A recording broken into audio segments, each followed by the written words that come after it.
Yo, what up? We here with Chicago Street TV.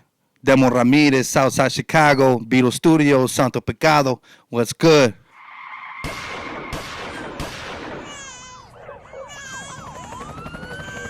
Te digo lo que es esto, jugando baloncesto. Wu-Tang en el stereo, hip-hop lo represento. De Chicago hasta México, con cuerpo yo conecto. Quiero impresionar las almas de mis ancestros. Here to give you now, your style is getting stressful. Yeah, I'm from Little Village, man. You know, it's a predominantly Mexican neighborhood out here. It's called 26th Street. If you look at the little sign, you know, the honorary sign, it says Vicente Fernandez Way, you know. So it's like super Mexicano, bro. 26th Street. It's called Little Village. You know, I'm proud to be from here and represent the culture the way we do. You know, it's you know, you can get tacos that taste just like Mexico out here. But yeah, man, it's south side of Chicago. That's where we're at. You know, I'm really grateful to be part of this community. It's como, for example, if you're from Indiana, if you're from over here, you're gonna have to learn Spanish if you come into this neighborhood, because a lot of people over here, well, you know, they come directly from the motherland, or you know, they're like first generation born. You know, like, so basically their parents don't speak English, so they learn English in school. Like myself, I learned English in school. So it's like, you know, if you're not from here, I mean, the people are very welcoming, but you know, like if you're on some other stuff, you know, things will happen. You know, it's like a lot of gangs, a lot of stuff out here. But you know, if you're not from around here, you know, it's mostly peaceful. You see a lot of families out there during the day. But yeah, it's mostly a Mexican neighborhood, man. It's pretty great. Like you can see like the stores and like, you know, like those botanicas, you know, like piñatas and stuff like that. There's like a bunch of quinceañera places out here that you can get a dress for your kids or whatever. But yeah, man, it's mostly Mexican out here. You know, it's just proud to be from it. You know, when we were kids, I was actually when we started rapping when we were like 10, 11 years old.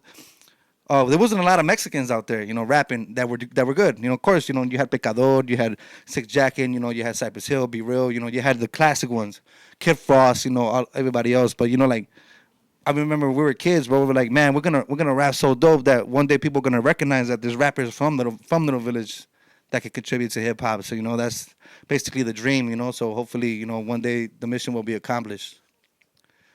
Man, you know what? We did, you know, but it's because like when you start hearing, like, for example, you had Common, you know, back then there was only Common, you know, and you know, you had a couple like Juice, but you know, they were like really freestylers, you know, like backpack stuff.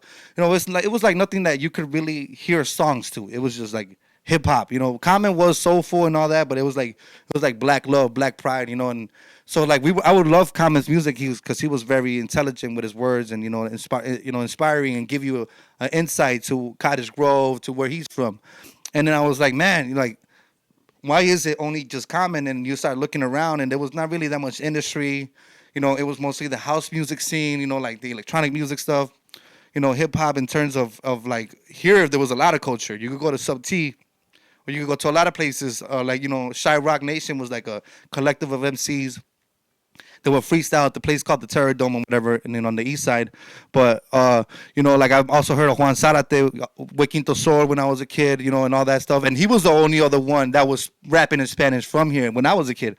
And I'm like, damn, this is dope. And he was legit with Quinto Sol, so it's like, yo, he's legit. He's like a legit artist. So it's like, besides him, there was really no, besides him, Common, and you know the people that everybody knew, there was really no scene. And I always wondered why there wasn't. But then like when you start growing up and going to like, you know, shows, start seeing that, you know, it's black culture, you know. And at the same time, you know, you have to understand that we have to respect that there's standards, and there's some things that don't apply to them, but that will apply to us. So at the end of the day, it's like it was pretty tough to get like a grounding of like who's who here in Chicago. The only people we knew was just Common, Juan, and then Kanye came up, then Twista, you know, and then it's like it was so dope to see them with legends, you know, like Jay-Z, and you know, like with Rockefeller and all that, you know, like that made you feel like, oh, you're seen, your city is seen. And then like when there was a song in this Kanye song about Chicago, we won't make it past 25 or whatever. And it's like, you know, it feels good to see your life resonate through art. You know, everybody around the world can hear what you're going through. But in terms of like other, like the way how everybody is in New York or LA or Atlanta, like we didn't have that back then. Well, I think it's because of the music that they make, you know, or we make, you know, because I'm also included. You know, it's like it's kind of hard to find that niche where it's cool, where it's not just cool, where like you're not sacrificing what your stuff is, like who you are as an artist, but at the same time you have to appeal to a crowd. You have to have that common ground or understand the wavelength that's going on. Like it's not saying follow a trend, but like, are you really competing? Are you just making music for your boys in the basement? Are you surrounded by yes men? Are you really trying, or is it just enough? Are you just doing it because you want to? And it's like right now the contemporary sound is all flooding towards the Latino side, and you can see all of a sudden people coming out to work they actually feel confident to say, oh yeah, I rap in Spanish. Because before, man, I'm gonna tell you straight up, if you sounded like Acquid back then, we wasn't listening to you, fam. Like, no offense to Acquid, the legends too, but it's like, at the same time, you're like, that's not us. Like, we don't call each other SA or, like Pretty Girl, like MB Riders and all that. Like, that wasn't us. We was gangbanging out here. We wasn't in love out here. And I think that's the problem, that a lot of the music wasn't appealing to people. It was just rapping to rap because you can do it. And right now it's changing, where Latino is the forefront of a lot of the genres right now. A lot of the businesses, a lot of like big corporations are following that trend, because there's more Latin speaking countries than there is English speaking countries, and that's why I think people are starting to notice that you could only take an English speaking artist. Well, you could take them anywhere if they got their superstardom. If they have their superstars, you could take them anywhere. But like for like a Latino, like you could take a Latino all over Latin America, and it'll appeal to them.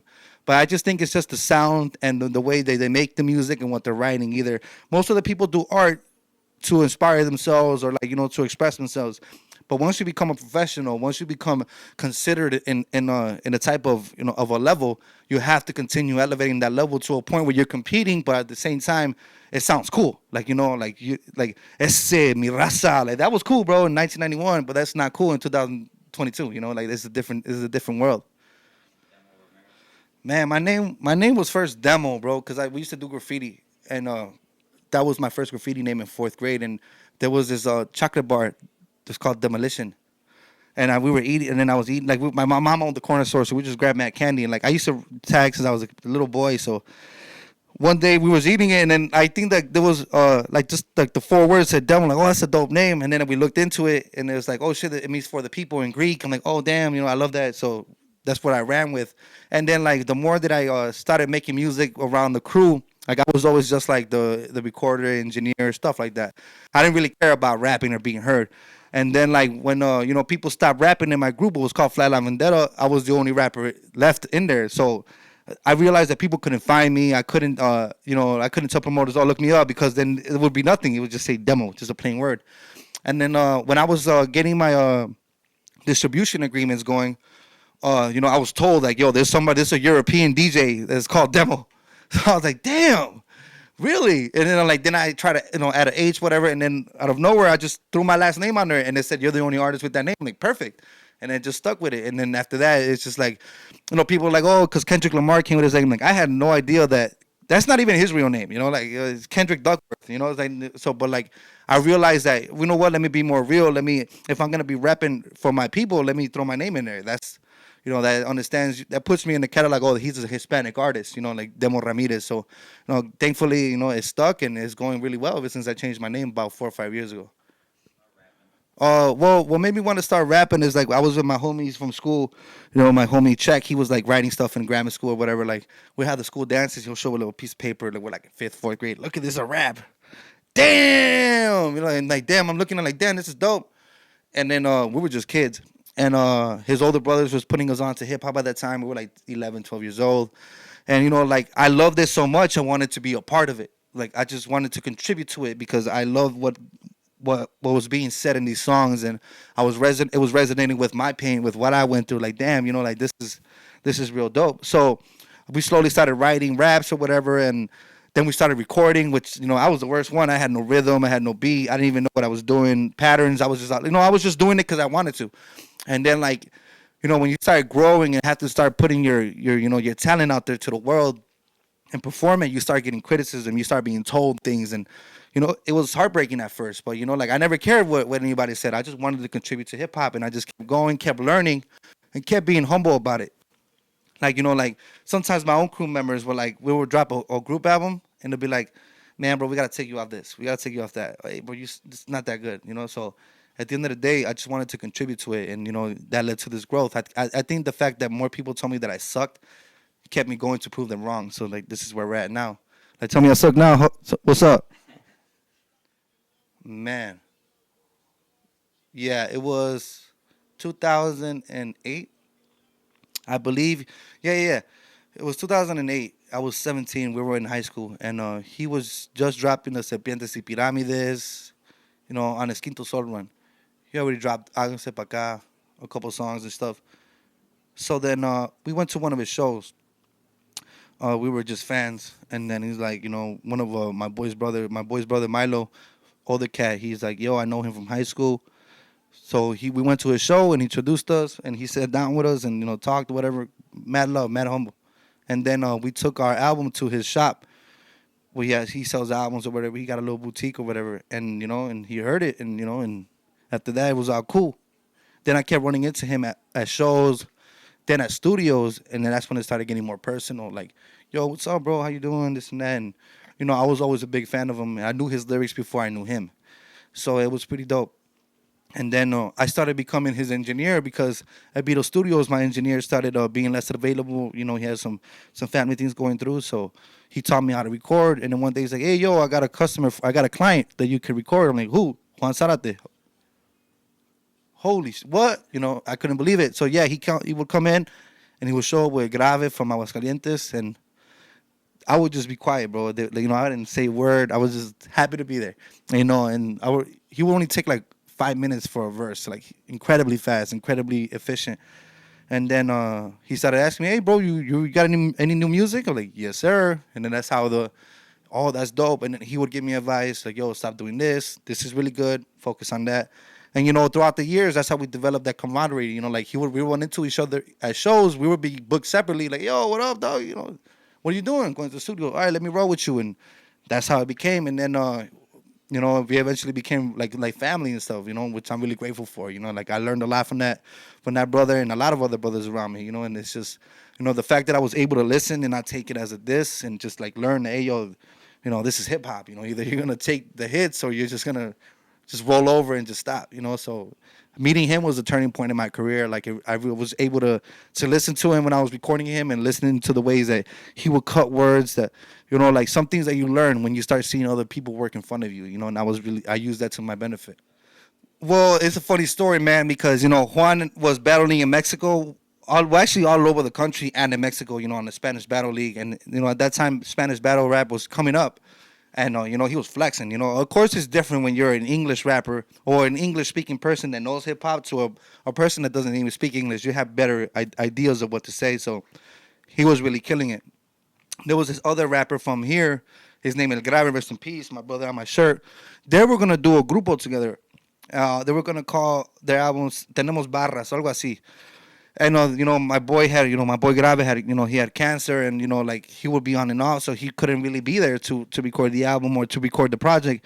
But when he was healthy, I would record both of them. Eventually Bug sent me them to record them, so I'd be in the room stuck with these fools, like, oh my god, and they were like, well, every time they had a battle, they kept going like, oh, this is my rounds, this is what I got, And then one day they're like, hey man, we should record something, and I was just there just chilling, bro. Like I'm just there engineer, and they're like, we should invite Demo.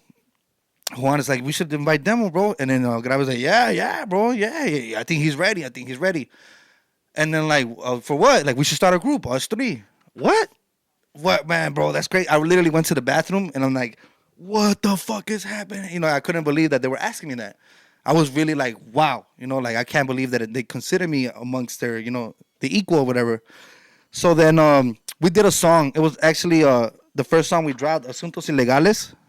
That was the first song we recorded together, and it was meant for a feature with Dominican rappers. It was supposed to be 3 and 3, but when we sent the verse, they never sent it back. So it was like, okay, that's a good sign. And then they're like, hey man, let's start the group. Stop playing. Let's just start the group. Let's start recording. Bar each other out as much as we can. And then like, what are we gonna name it? So it's just me, Juan, Grave sitting down. Like, what are we gonna name this thing? At first we had like some stupid ass names, like Los Huérfanos, like some stupid stuff. And then Yerba Mala, and we're like, that one's dope. And then Juan's like Svnto Pecvdo, and it just, as soon as he said it, it was like, ooh, I like that. And then we all agreed, like, all right, that's it, Svnto Pecvdo, and that's it. We're gonna run with that. And yeah, we did like 5 songs in one day, and it took, and then and after that, it was just like constant training. Like it took like for them, it took them to write a Spanish verse in like 20 minutes. For me, it took me 2 weeks. But like, and then I started getting faster, getting better, and and then that's how the album became itself. Just everybody contributing what they can, the best they can, and that's how the album was a wrap. Lamentablemente, our boy Grabber, rest in peace, passed away from cancer before we were able to release it. But we he locked in all his verses, and it's like thanks to that brother as well. I learned a lot. I'm really grateful for both of them. But if it wasn't for Svnto Pecvdo, I don't know what I would be doing right now in terms of music. I'd probably be rapping in English, but not to this impactful way that that it led us to everything that's happening right now. Oh, I actually recorded by myself, man. Oh, thanks to Vito Studios. They used to have a big, state of the art studio in Pilsen. But due to life stuff, you know how it works. Life tests you. So they ended up giving me their equipment and teaching me how to record the team. And so I basically just record myself. I run in back and forth, or I have I'll teach one of my homies how to press record. But yeah, I just basically I in-house all my stuff. Like there's nothing that I outsource at all. Like we all do this in-house, beats, cover art, everything. We do it all here at Beetle Studios. Oh man, well, honestly, it's like the same, but the difference is the type of music that they're making.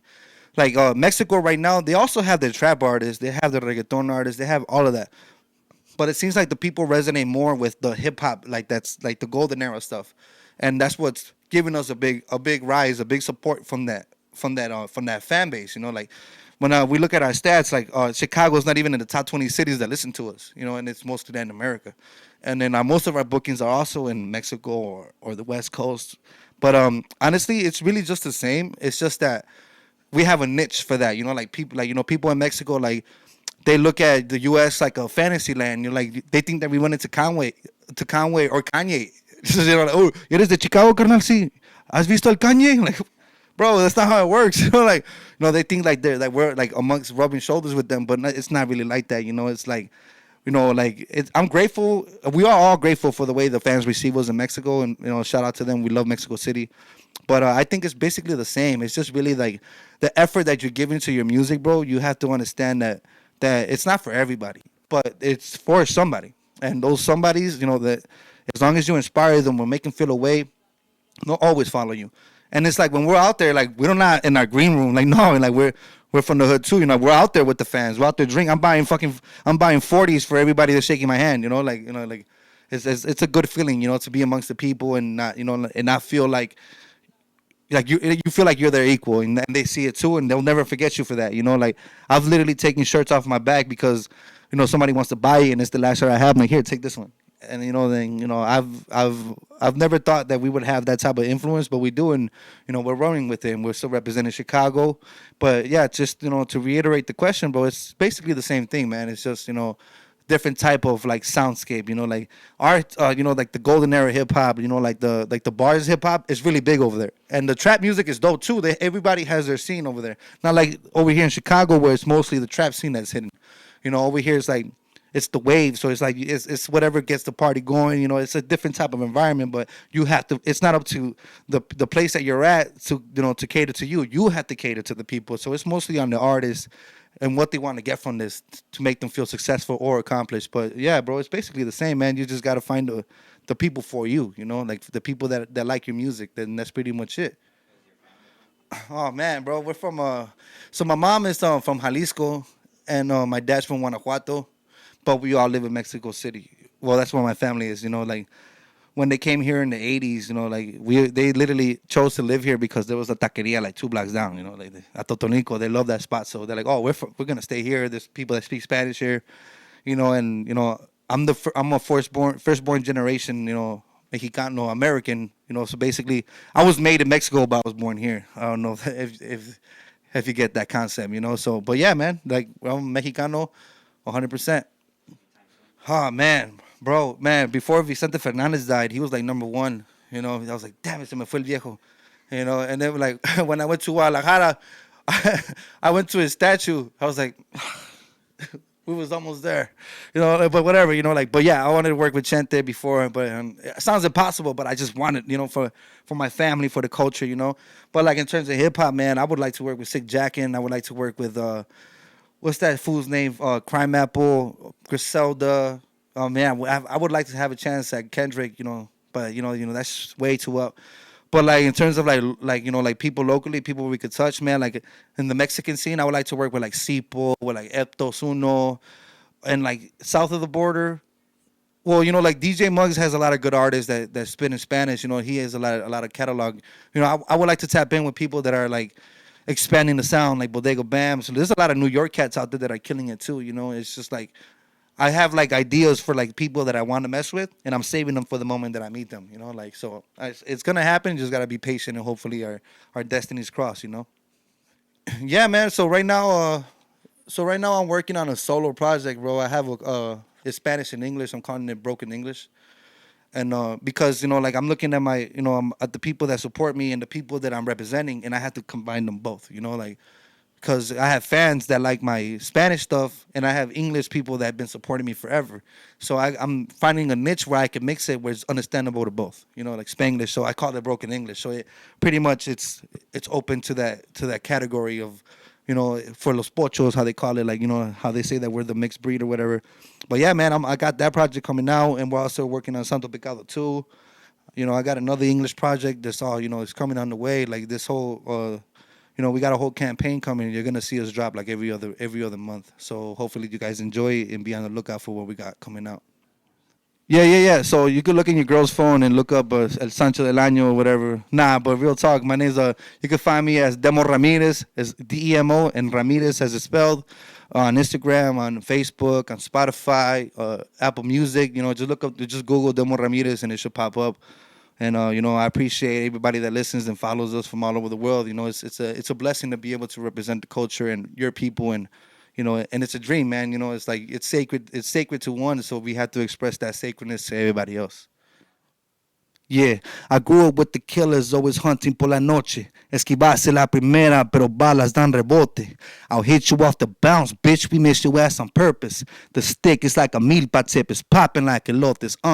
Word of Donald Trump, so de aquellos baddest hombres. I wake up to a Henny shot con polvo en el bigote. In my bed, the baddest bitch. No me acuerdo de su nombre. My team is fly to death. Tu equipo vive pobre. I'll be Dr. Perico if I need to for the root of evil. Disrespect is lethal. I'm a ghetto idol, bitch. Never had to wait for tacos. Era totonilco. Mi madre dice párale, siempre pedo cada mes, por joven ver cadáveres, digo tierra trágame, Diosito ya respáldame, este joven solo espalda ve, disculpa mi mandíbula por armas que dispararé, lo que tengo en cada párrafo no para no, versos maravillan, son pirámides de faraón, dejo bien lo rojo, I'm a matador, Livia with the fishes like it's camarón, está cabrón, Demo Ramirez, Svnto Pecvdo, Chicago Street TV, what up?